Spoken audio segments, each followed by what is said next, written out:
आज है 20 नवंबर 2025 और आज बिहार के लिए एक ऐतिहासिक दिन है क्योंकि नीतीश कुमार आज लगातार 10वीं बार बिहार के मुख्यमंत्री पद की शपथ लेने जा रहे हैं। लेकिन नीतीश कुमार में ऐसा खास क्या है? अगर आप पब्लिक से बात करेंगे तो आपको पता चलेगा कि नीतीश कुमार के ऊपर पर्सनल करप्शन के आरोप जीरो है। ना किसी बिजनेसमैन को फेवर करने का आरोप है और ना ही राजनीति में परिवारवाद का आरोप है। नीतीश कुमार शायद इंडिया के पहले ऐसे लीडर होंगे जो पिछले 25 सालों से सत्ता के शीर्ष पे बैठे होने के बावजूद भी अपने इकलौते बेटे को राजनीतिक विरासत के रूप में एक ढेरा भी ना दे सके होंगे। हाय, मेरा नाम है विकास और मैं आज एक खास कहानी लेकर आया हूँ, नीतीश कुमार की कहानी। आज की इस वीडियो में हम 5 ऐसी कहानियां डिस्कस करेंगे जो शायद आपने नहीं सुनी होगी। तो चलिए शुरू करते हैं। पहली कहानी है लालू प्रसाद यादव को पहली बार बिहार की बागडोर सौंपने में नीतीश कुमार के योगदान की। क्या आपको पता है कि लालू और नीतीश की पॉलिटिकल करियर की शुरुआत जेपी मूवमेंट से हुई थी और लालू को पहली बार मुख्यमंत्री बनाने में नीतीश कुमार का अहम योगदान था। सुना तो सबने होगा कि 70 के दशक में जेपी मूवमेंट ने बिहार की राजनीति बदल दी, पर एक बात जो बहुत कम लोगों को पता है वो ये है कि लालू प्रसाद यादव को मुख्यमंत्री बनाने की सबसे बड़ी पुश किसने दी थी? जी हाँ, नीतीश कुमार ने। जेपी मूवमेंट के बाद स्टूडेंट पॉलिटिक्स से निकले दो लोग, लालू प्रसाद यादव और नीतीश कुमार। स्पीकर इलेक्शन में लालू की जीत के पीछे नीतीश की प्लानिंग और ग्राउंड कोऑर्डिनेशन। 1990 में सीएम रेस में जब कंफ्यूजन था, नीतीश ने बैकवर्ड लीडरशिप को ऊपर लाने का सपना देखकर लालू का नाम प्रपोज किया था। अगर आज लालू यादव बिहार की राजनीति का एक बड़ा चेहरा बने हैं तो उसमें एक अहम योगदान, एक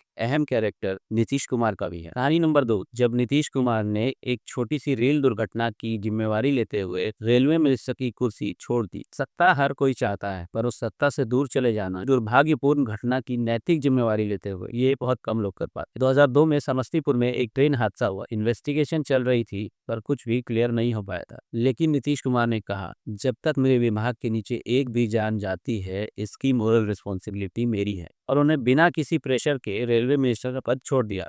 ये वो दौर था जब मिनिस्टर्स कुर्सी से चिपक के बैठे होते थे और पॉलिटिकल दांव-पेच अपने चरम पर थी। तीसरी कहानी है नीतीश कुमार के बैकवर्ड क्लास और वुमेन एम्पावरमेंट की राजनीति करने की। अब तक का नीतीश कुमार का पॉलिटिकल डीएनए एक लाइन में समझ आता है, समाज में जिसको सबसे ज्यादा जरूरत है उसको सबसे ज्यादा मदद की जाए। पंचायत में 50% रिजर्वेशन और सभी सरकारी पदों पर 35% रिजर्वेशन महिलाओं के लिए। ऐसा देश में सिर्फ बिहार में हुआ और सिर्फ नीतीश कुमार की वजह से। Backward class upliftment, Nitish Kumar ने एक्सट्रीमली बैकवर्ड क्लास का क्लासिफिकेशन दिया जो देश में पहली बार हुआ। साइकिल योजना, स्कूल यूनिफॉर्म स्कीम और तरह तरह की ऐसी स्कीम चलाई जिससे लड़कियां घरों से बाहर निकली, स्कूल गई, शिक्षा प्राप्त की और 35% रिजर्वेशन के साथ नौकरी पाकर अपने आप को सशक्त किया। इन पॉलिसीज ने ही बिहार की पॉलिटिक्स को बदला है और यही रीजन है कि नीतीश कुमार की पार्टी को बिहार विधानसभा इलेक्शंस 2025 में 80% से ज्यादा जनादेश मिला है। चौथी कहानी है नीतीश कुमार के जंग की, करप्शन और क्राइम के खिलाफ। बिहार का एक दौर था जब क्राइम अपने पीक पर था, जिसकी वजह से बिहार को जंगल राज की संज्ञा दी जाती है। उस दौर में नीतीश कुमार ने स्टेज पे खड़े होकर एक ऐसी स्पीच दी जिसने सबको स्तब्ध कर दिया। आप हमें वोट दीजिए या ना दीजिए, पर गुंडागर्दी और भ्रष्टाचार को बिहार में रहने नहीं दूंगा। उन्होंने ये साफ कहा कि जो भी क्रिमिनल्स और भ्रष्टाचारी हैं वो धूल में मिल जाएंगे।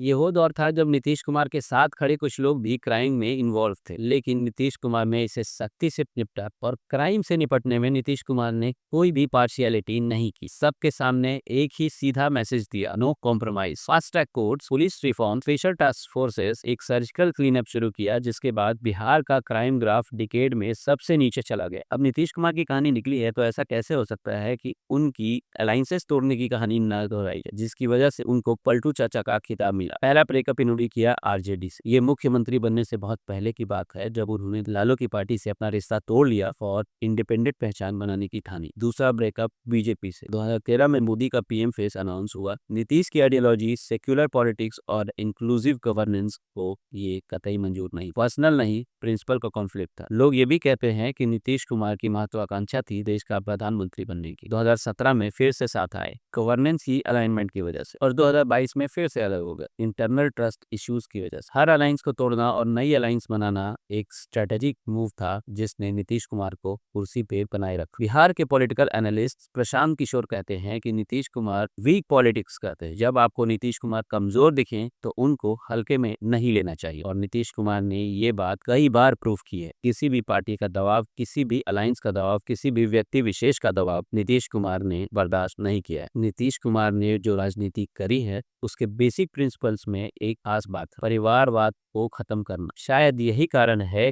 कि नीतीश कुमार के बेटे निशांत कुमार को आज तक नीतीश कुमार के 25 सालों तक सत्ता के शीर्ष पर रहने के बावजूद राजनीतिक विरासत के रूप में एक ढेला तक नहीं मिल पाया। ना कोई पोस्ट मिली है, ना कोई पॉलिटिकल पैरवी मिली है, वो बस एक आम इंसान है। आपको ये वीडियो कैसी लगी कमेंट में जरूर बताना, और अगर आपको कोई और भी कहानी सुननी है तो वो भी आप जरूर लिखना। अगर आपको ये कंटेंट पसंद आता है तो इस चैनल को सब्सक्राइब करो, अपने दोस्तों के साथ शेयर करो। मिलते हैं अगली वीडियो में।